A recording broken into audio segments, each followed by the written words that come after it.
Porque além de tudo, Gálatas acho que era o outro. É o outro. Gálatas é um livro que você precisa ter coragem de ler. Você precisa ter coragem de admitir que aquilo que ele está dizendo é aquilo que ele está dizendo. E em terceiro, você precisa ter coragem para tomar uma decisão de mudar a sua maneira de enxergar a vida, de enxergar a igreja, de enxergar o evangelho.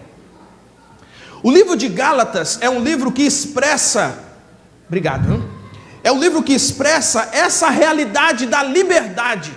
Por isso que o tema da nossa série é Enfim Livres. E há todo um contexto pelo qual nós chegamos à conclusão de que o que o apóstolo Paulo estava fazendo, direcionado pelo Espírito Santo, era tentando explicar para os irmãos e para as igrejas da região da Galácia, que o evangelho de Jesus, o sacrifício de Jesus, haviam feito eles livres. E automaticamente ele chama a atenção para que você não aceite, uma vez liberto por Jesus, para que você não aceite novamente ser aprisionado. Esse é o ponto central do livro dos Gálatas. Eu queria que você abrisse aí sua Bíblia, mas você pode acompanhar aqui com a gente também a leitura.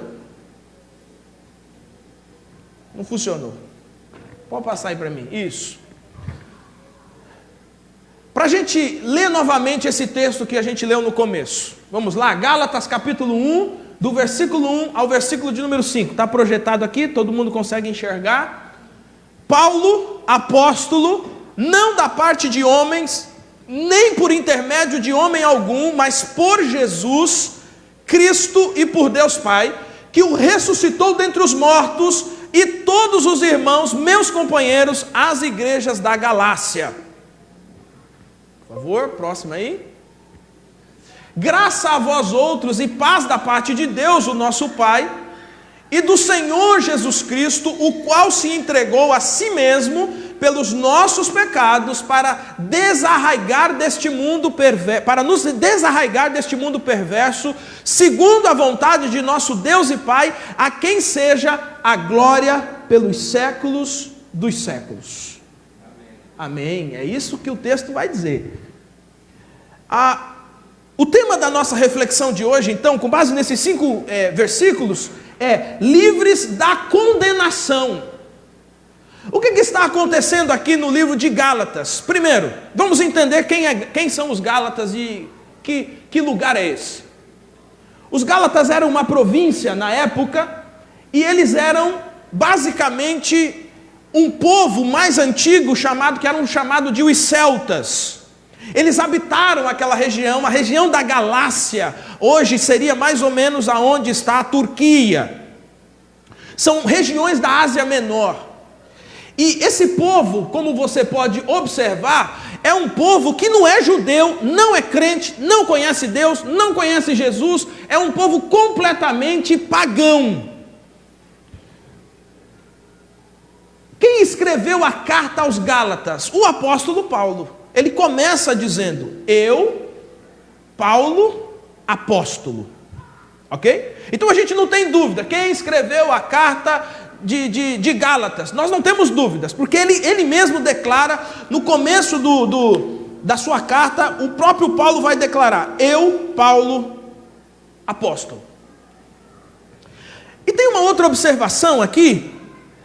O ano que essa carta é escrita, há uma discussão, mas fica em torno ali da década de 50, quando o apóstolo Paulo resolve enviar essa correspondência para fazer o quê? Para corrigir alguns problemas que estavam acontecendo nessas igrejas. E quais eram esses problemas? Haviam pessoas que estavam distorcendo o evangelho de Jesus. O apóstolo Paulo, ele havia passado pela região da Galácia, ele havia pregado o evangelho nesse lugar, as pessoas haviam se rendido a Jesus, a partir dessa rendição a Jesus, esse grupo de pessoas se juntou, formou igrejas naquela região, Então o apóstolo Paulo, ele conhece essas pessoas, ele conhece essas igrejas, e ele tem uma preocupação com essas igrejas. Qual era a artimanha que eles estavam usando? A primeira delas era questionar o apostolado de Paulo. Um pessoal tinha chegado ali na igreja, um pessoal que dava aula na escola bíblica, um pessoal que ensinava a escola bíblica, e eles diziam o seguinte: ó, gente, vocês aprenderam isso aí de quem? Ah, a gente aprendeu isso aqui do apóstolo Paulo. Aí as pessoas diziam assim: mas como assim ele é apóstolo? Não, ele não é de Jerusalém. Os apóstolos de Jerusalém é outros nomes, não tem esse tal de Paulo lá. Como assim ele é apóstolo? Eu acho que vocês foram enganados. Eu acho que esse Paulo, na verdade, é um trambiqueiro, é um ludibriador. Por quê? Porque os 12 estão em Jerusalém. E de fato, assim, Judas foi aquele que se suicidou, mas depois escolheram Matias. Então os 12 estão em Jerusalém. E quem é esse Paulo aí? Paulo havia passado por um processo de conversão. E Paulo, de fato, um judeu, ele está indo para Damasco para quê? Para aprender cristãos, para aprender pessoas que haviam se rendido a Jesus Cristo, e no caminho de Damasco, o que acontece com Paulo? Ele é jogado do seu animal, ele é jogado no chão, e ele ouve uma voz que diz: Saulo, Saulo, por que me persegues? Então ele responde: quem és tu, Senhor? E ele diz: eu sou Jesus a quem tu persegue. Então veja que a carta, ela já começa dessa maneira, ela já começa com o apóstolo Paulo dizendo o seguinte: eu, Paulo, apóstolo. Tem um pessoal aí dizendo que eu não sou apóstolo, tem um pessoal dizendo que eu não sou, mas é o seguinte: eu sou apóstolo e acabou. Por quê? Porque Jesus me chamou. Uma outra observação que a gente pode fazer aqui é que a carta aos Gálatas, ela tem um tom, o tom da carta ele é tenso. Por exemplo, você lê a carta aos Filipenses, o Paulo fala assim: oh, meus irmãos de Filipos, a quem carrego no coração, a quem amo e tal, gente que me ajudou, gente maravilhosa, gente isso, gente aquilo.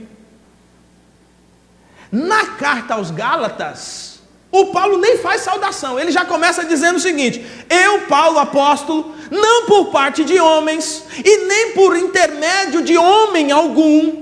Veja que tem homens no plural, e depois homem no singular, homem algum. Eu fui chamado a ser apóstolo por intermédio de quem? Não foi o pessoal lá de Jerusalém que fizeram uma reunião lá e decidiram que eu ia ser apóstolo.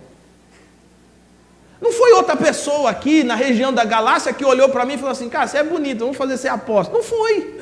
Eu fui chamado apóstolo pelo próprio Jesus. Aonde? No caminho de Damasco.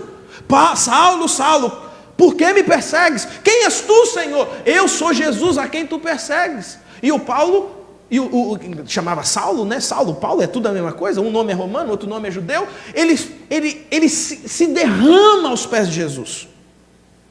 Aí Jesus vem e diz assim: vai para uma rua. E é interessante esse texto de Atos, capítulo 9, porque o texto vai dizer, o Senhor diz assim para Paulo, ele dá o lugar que ele tem que ir, o nome da rua, o número da casa e a pessoa que mora na casa. Você que fica achando aí que Deus não sabe o endereço, sabe o endereço certinho. Ele falou assim: você vai à rua tal, número tal, vai falar com fulano de tal. No mesmo instante, o Espírito Santo já tinha falado lá com o Ananias: ó, vai vir um rapaz assim, assim, assim. O Ananias: Senhor, esse rapaz aí está matando todo mundo, o Senhor vai botar ele dentro da minha casa? Aí o Senhor diz assim: não se preocupe, já resolvi com ele. Vamos abrir a Bíblia aí? Atos capítulo número 9. Eu gosto de ler esses textos, eu gosto de parafrasear, porque é muito interessante. Capítulo 9 do livro de Atos. Nosso irmão Paulo, que chamava Saulo, está aí. Versículo 5. Versículo 4. Paulo indo, então ele caiu por terra e ouviu uma voz que lhe dizia: Saulo, Saulo, por que você me persegue? Saulo então perguntou: quem és tu, Senhor? E ele respondeu: eu sou Jesus a quem você persegue. Levante-se, entra na cidade e alguém lhe dirá o que você deve fazer. Os homens que viajavam com ele não sabiam onde era, nem o que estava acontecendo, etc. Saulo então se levantou do chão e foi aonde Deus havia dito que era para ele ir. Quando chega lá, ele vai ter um encontro com Ananias. Olha só. Versículo 10. Em Damasco havia um discípulo chamado Ananias. O Senhor o chamou numa visão. Ananias, numa visão. Aí o Ananias respondeu: eis-me aqui, Senhor. Respondeu ele. Então o Senhor lhe disse: vá à casa de Judas, olha que interessante, na rua direita, e pergunte por um homem de Tarso chamado Saulo. Ele está orando.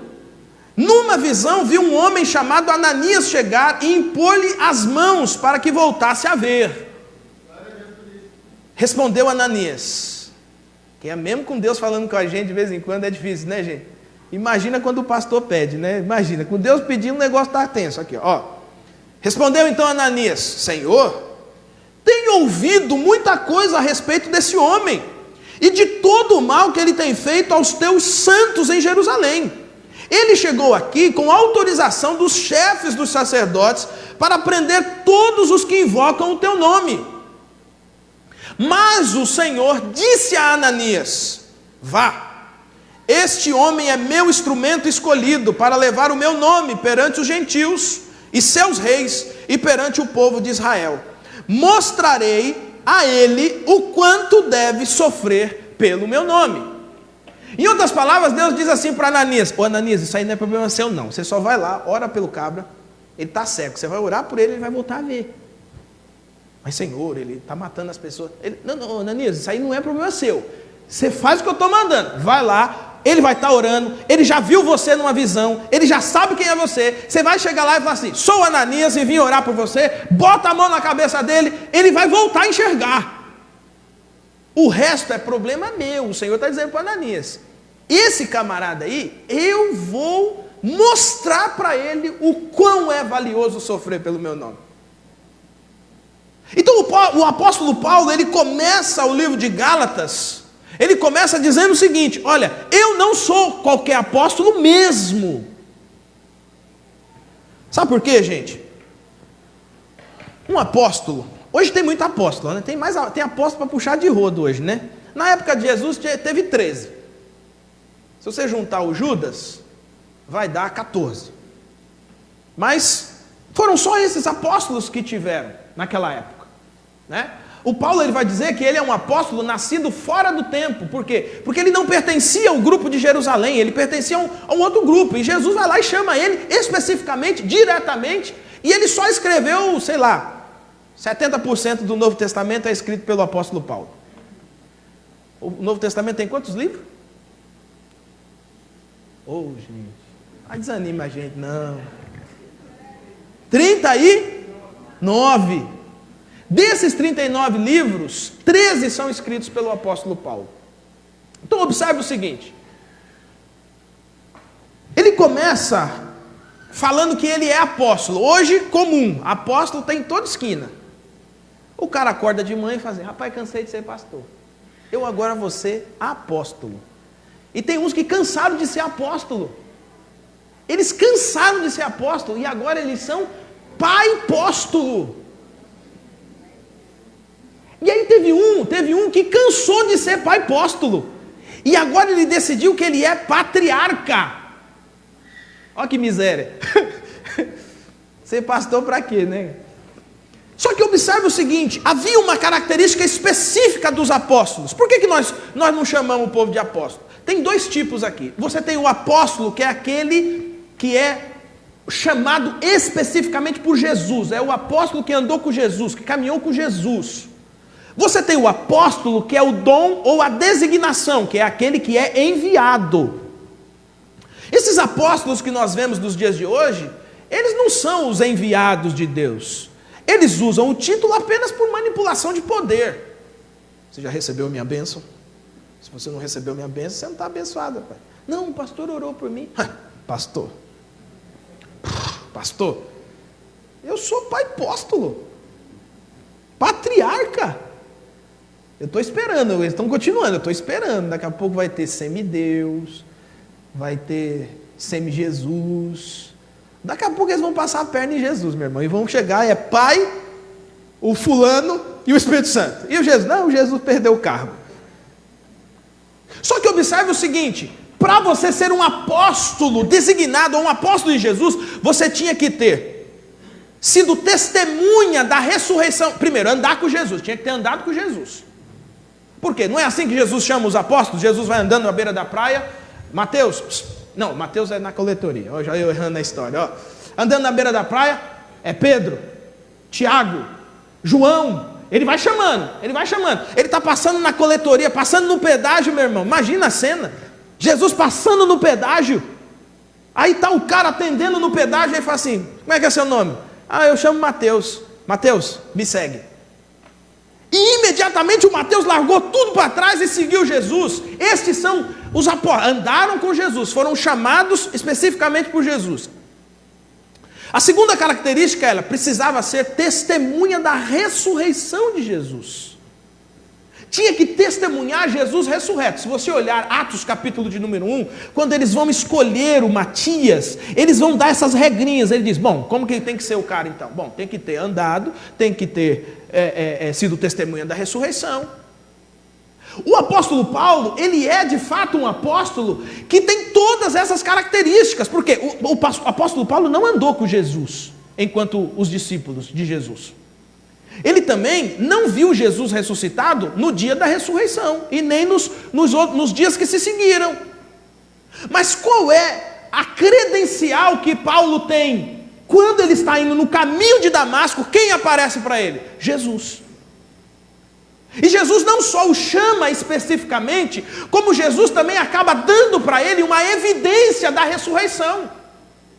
É o próprio Jesus que faz isso com Paulo. Por isso ele começa a carta dizendo, eu, Paulo, apóstolo. E olha a tonalidade, né? Eu, Paulo, apóstolo. Não da parte de homens, nem por intermédio de pessoa alguma, mas por Jesus Cristo e por Deus Pai, que o ressuscitou dos mortos, e todos os irmãos que estão comigo. Ele diz, é simples, irmão. Falou assim, ó, não foi os irmãos lá que fizeram a reunião. Eu não sei não, porque parece que ele está dando uma alfinetada lá no Matias, né? O Matias foi escolhido depois de uma reunião, né? Alguns comentaristas dizem, não, mas o povo orou. Eles oraram e pediram para Deus escolher o cara. Então quem escolheu foi Deus, não foram eles. Mas ele está dizendo o seguinte, eu ouvi Deus, eu ouvi Jesus, eu vi Jesus, Jesus apareceu para mim, e Jesus falou comigo, falou o que eu tinha que ser, falou o que eu tinha que fazer, então eu sou um apóstolo, e ponto final. Por que às vezes, ou o que justifica às vezes, quando você lê Gálatas, e você percebe essa tensão, essa perda de paciência, o que às vezes justifica a perda de paciência, quando nós estamos diante de algo parecido aqui? Por que o apóstolo Paulo perde a paciência? Em primeiro lugar, quando o evangelho é pervertido. E esse é um ponto importante para nós. Quando o evangelho é pervertido, nós não podemos agir como se nada tivesse acontecido, ou como se nada tivesse acontecendo. O que o Paulo poderia? Paulo poderia dar uma passadinha na mão da cabeça dele, oh, meus amados irmãos queridos, oh, tem um povinho aí falando mal da gente, mas ó, gente, liga para isso não, toca a vida para frente, e etc, e etc. Só que ele não faz isso, a tonalidade é uma tonalidade de um pai que está corrigindo o seu filho, que está dando bronca no seu filho. Por quê? Porque quando o evangelho é pervertido, o que está em risco é a sua própria salvação. E a gente não pode brincar com isso, a gente não pode brincar com essa situação. E o apóstolo Paulo, então, o que ele está fazendo? Ele está disciplinando. Aliás, esse é um dos pontos mais críticos na vida de um pastor. Quando ele precisa disciplinar ou corrigir. Todo pastor é joia, até o dia que ele fala que você está fazendo alguma coisa errada. Eu ia contar o testemunho aqui, mas está transmitindo, gravando, aí vai que a pessoa ouve, né? Mas é interessante isso. Eu tive um amigo na igreja, já foi muito meu amigo demais, moço. Ah, pai, era Deus no céu e eu na terra. Até o dia, pai, que ele fez um negócio e eu chamei ele para uma conversa e falei assim, irmão, mas o senhor não pode fazer isso. Não, mas eu sempre faço e tal. Irmão, eu sempre fazer não te gabarita ou não justifica o erro cometido, irmão. Está errado. Está errado. Meu irmão, eu nem preciso te contar o que aconteceu no dia seguinte, né? De melhor amigo, eu passei. Só que observe o seguinte, o que o apóstolo Paulo está fazendo aqui? Ele não pode passar a mão na cabeça deles. Ele precisa sofrer o ônus de chamar a atenção deles, porque aquilo que eles estão ouvindo e eles estão começando a acreditar, não é simplesmente um negocinho que eles estão ouvindo, não, aquilo interfere diretamente na salvação deles, e esse é o segundo ponto. Quando a perversão do evangelho coloca em risco a nossa salvação, você não pode ter paciência. Ai, todos os caminhos levam a Deus. Não leva. O importante é confiar em Deus, né? Não é tão simples assim. Quando o evangelho ele é pervertido, como o evangelho é pervertido, como ele é revelado nas escrituras, o que está em risco é a salvação das pessoas, porque as pessoas elas são salvas pelo genuíno evangelho, pelo verdadeiro evangelho. O evangelho falso ele condena, ele não salva. E qual que é a diferença do evangelho genuíno para o evangelho falso? Geralmente o evangelho falso condiz com aquilo que a gente quer. Geralmente. Porque o evangelho de Jesus, por exemplo, ele diz assim, no mundo tereis aflições, mas tem de bom ânimo, eu venci o mundo. Então você já sabe, irmão, vai ter luta. Você já sabe. Aí o que o evangelho distorcido faz? Ele diz assim, aceite Jesus, pare de sofrer. Você fala assim, mas esses caras são mais poderosos que Jesus, porque Jesus disse que eu ia sofrer. E eles estão prometendo que eu não vou sofrer nunca mais? Observe que há uma sutileza, não é sutil? É uma sutileza, só que ao mesmo tempo o que está sendo oferecido é um evangelho distorcido, é um evangelho pervertido, é um evangelho falso. O evangelho é completamente, pode abaixar meu microfone, está dando aí. O evangelho ele é completamente exclusivista. E a sua mensagem não está baseada nem em ideologia, nem em filosofia, nem em psicologia. O evangelho de Jesus Cristo, ele não se baseia em filosofias humanas. O evangelho de Jesus Cristo, ele é uma pessoa. O evangelho de Jesus Cristo é Jesus Cristo. E qual que é a diferença? A diferença que isso faz na nossa vida? Distorcer o evangelho de Jesus Cristo é colocar em risco, eu vou repetir isso, é colocar em risco a sua própria salvação. E como que nós podemos distorcer o evangelho de Jesus? Há pelo menos duas maneiras. A primeira é excluindo alguma coisa. Geralmente a gente exclui aquilo que é desagradável. Por exemplo, no mundo tereis aflições, mas tem de bom ânimo, eu venci o mundo, você vai vencer também, irmão. É vencendo, é lutando, vencendo, lutando, vencendo, lutando, vencendo, lutando, vencendo. Aí você diz assim, quer lutar não. Aí o outro fala assim, você é doido, pai? Que negócio de... Jesus falou isso aí por causa disso. Que aí você é vencedor. Determina. E aí fizeram até uma musiquinha, né? Já viram a música do Determina? Eu determino. E você sai determinando. Toca. Você quer um carro novo, irmão? Determina. Esses dias eu fui numa concessionária. Entrei lá. Eu quero ver o carro tal. Aí eu combino sempre com a Verônica, né? Não deixa os caras saber que nós não tem dinheiro, né? Veste uma roupa bonita, né? Deixa a cara do Nicolas aparecer, né? Aí, não, senhor, tal, não sei o quê.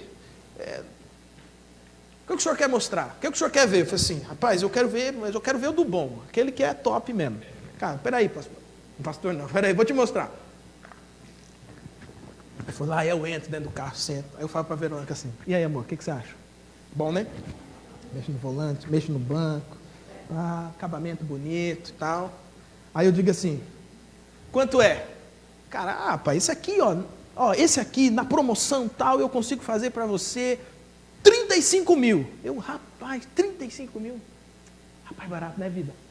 Rapaz do céu. Falei assim, e aquele outro ali? Não, aquele outro ali é 44.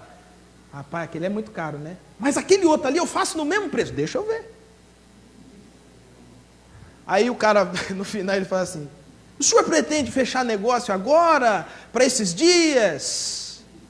Aí eu penso no meu coração, não, eu só estou determinando. Toquei, está tocado, está determinado, irmão. Agora eu te pergunto uma coisa, determinar alguma coisa, faz alguma coisa acontecer? Quem tem o poder de fazer alguma coisa acontecer é Jesus Cristo, é Ele que é o verbo, é Ele que na palavra as coisas vêm a existir. Você não tem poder nenhum não, jovem. Tem não, irmão. Aí você faz que nem eu, se diverte. Pelo menos eu entro dentro do carro, nossa, o cheiro é diferente. Já, poxa, carro novo tem um cheiro diferente. Esses dias eu fui comprar um negócio para limpar o ar-condicionado do meu carro, aí fui olhando na prateleira, aí lavanda, não sei o que, não sei o que, não sei o que, aí tinha um assim, cheiro de carro novo. É esse. Você ligou o ar-condicionado? Me reconstruir, né? Então observe o seguinte, a gente exclui o que é desagradável. Sofrer é desagradável, enfrentar lutas é desagradável, tristezas são desagradáveis. Então o que eu faço? Não, o evangelho não tem nada disso, isso é tudo conversa fiada. O evangelho é só coisa boa. Aí a pessoa diz assim, crente não fica doente. Crente que fica doente é porque está em pecado.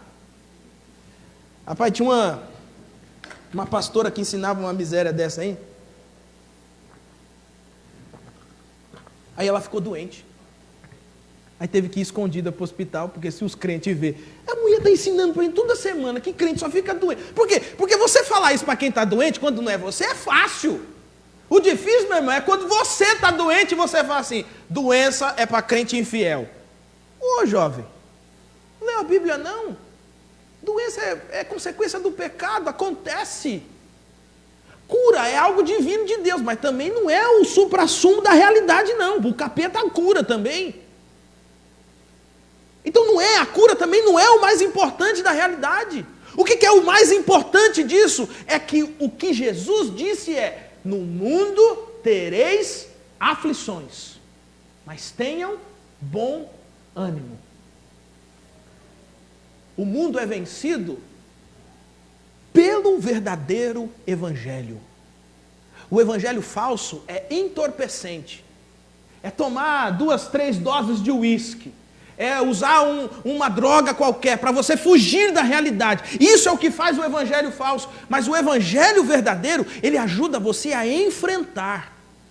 Uma outra maneira que nós temos de distorcer, que nós não, porque eu não distorço, Deus me livre.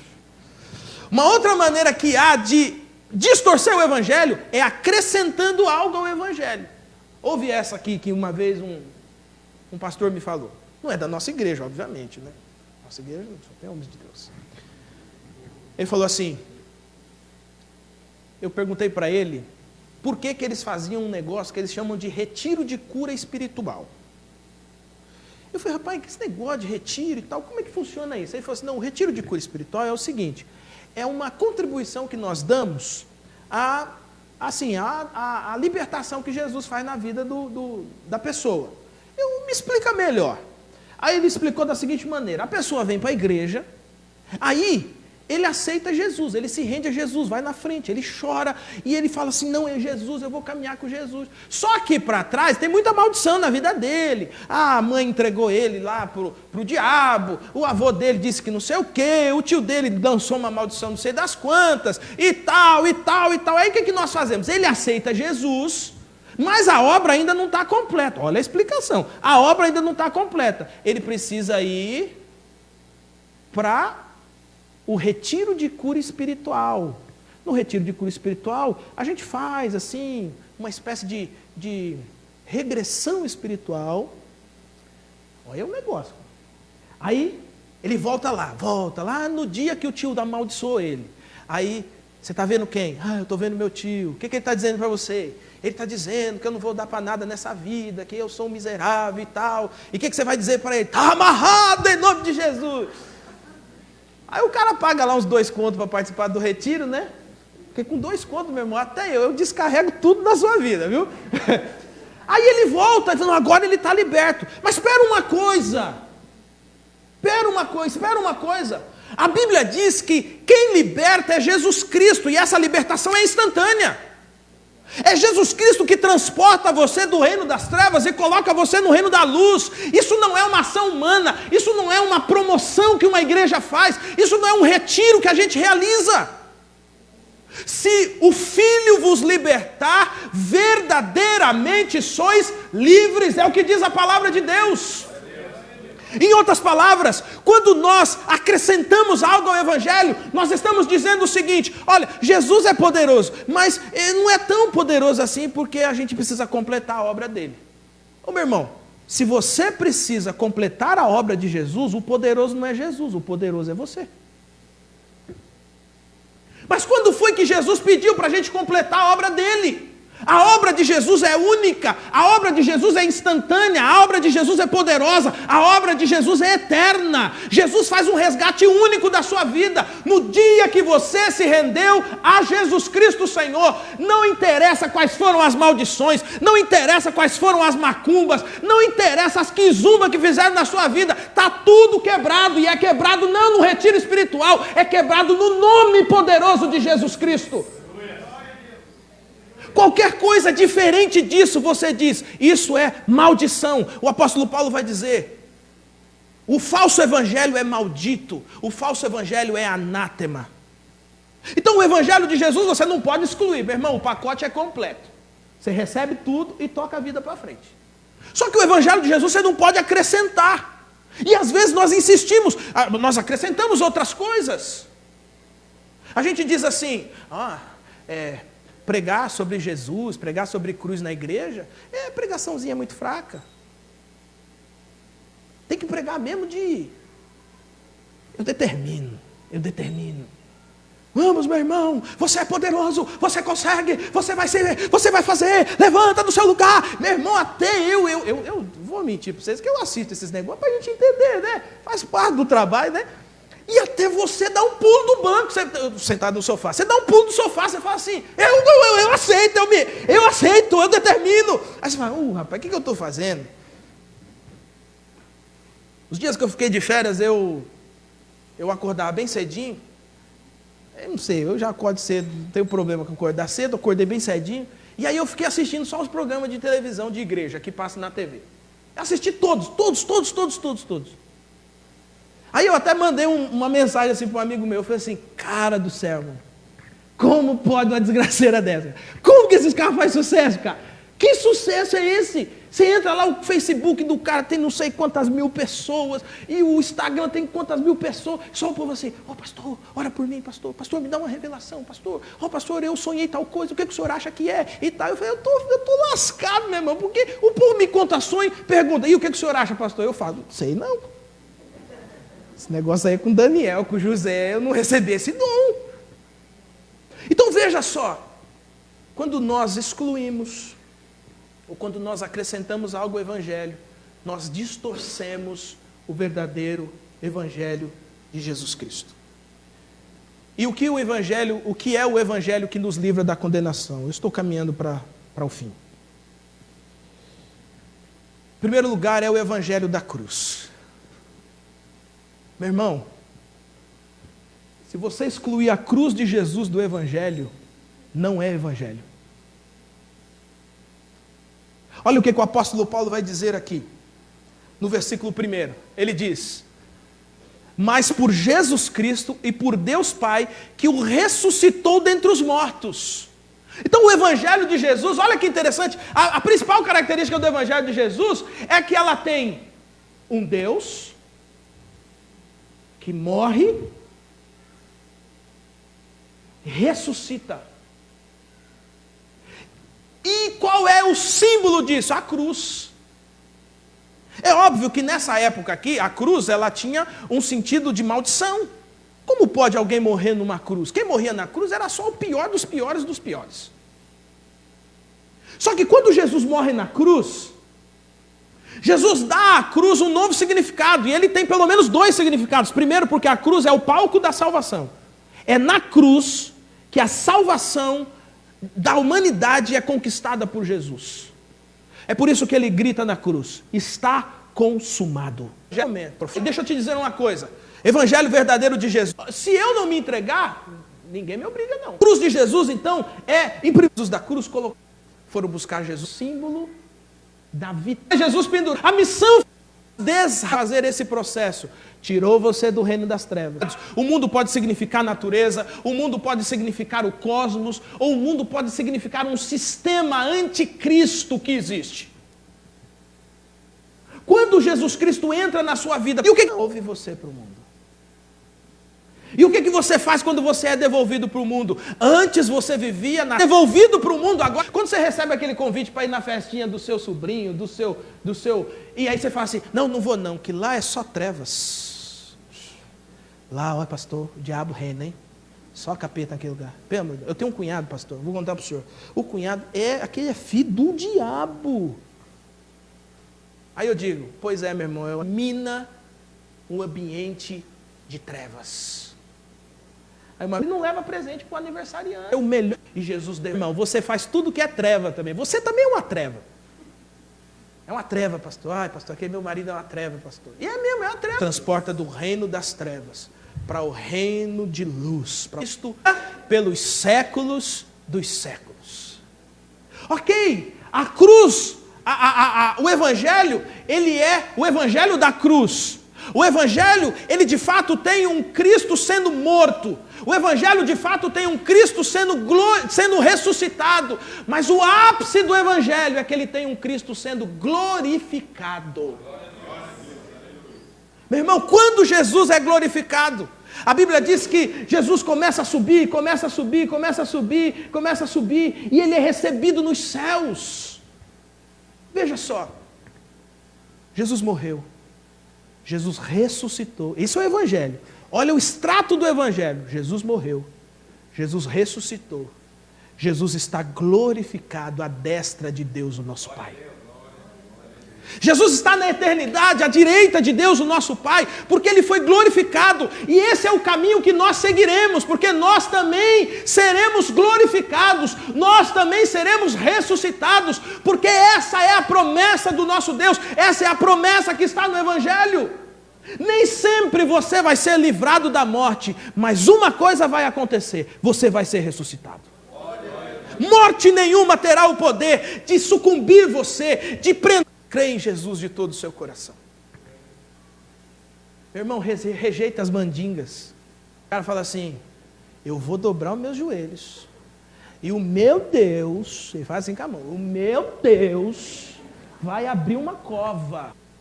Ou cantando aquela música do palco lá: quem passou na prova e não me ajudou. Mandinga, é você.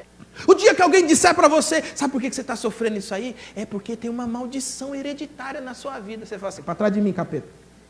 Raio de maldição, pai. Eu tinha mesmo uma maldição hereditária na minha vida. Está lá na cruz, ó. Jesus cravou ela lá na cruz. Não deixa o cara querer te vender. Não, vou te vender um livrinho, vou te vender esse livro, vai mudar a história da sua vida. Como se livrar da maldição hereditária? Você não tem maldição hereditária na sua vida, sabe por quê? Porque no dia que Jesus entrou na sua vida, no dia que você colocou sobre você o sacrifício de Jesus Cristo, tudo quanto era maldição que existia na sua vida, foi cravada na cruz do Calvário. Pode andar, meu irmão, tranquilo. E por último, se renda ao Evangelho de Jesus. Se render ao Evangelho de Jesus, irmão, é fugir dos clichês. Ai, Jesus te ama.